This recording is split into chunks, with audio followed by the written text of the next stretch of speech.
আমাদের এখন কাঠামোটাকে সাজিয়েছি যে যাতে আমাদের যদি কেউ চলে যায় 1 ঘন্টার জন্য যাতে কালচারাল সেন্টার বন্ধ না হয়।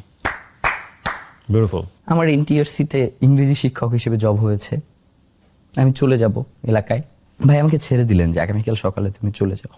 ফজরের সময় নামাজ পড়তে উঠছি, ভাই আমার হাতটা ধরে বলতেছে,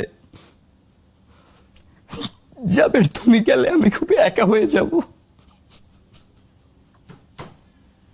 আমরা জানি আমরা খুব নিঃসঙ্গ, আমাদের কোনো অভিভাবক নাই। আমরা এই জন্য আমাদের অভিভাবক আল্লাহকেই মেনে নিচ্ছি যে আমাদের একমাত্র অভিভাবক এখন আল্লাহ। যে ওই রিক্সাটা যদি আমি থাকতাম তাহলে হয়তো ভাগ্যে গুলি করতে পারতো না।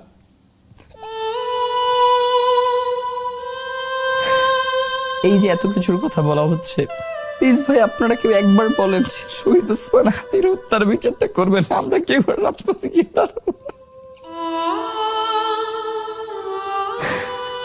এই মানুষটার বিচার হবে না, এইটা কি আমরা কোনোভাবে মানতে পারি বলেন ভাই? তিনি তো এই ইলেকশনটাই করতে চাইছিলেন।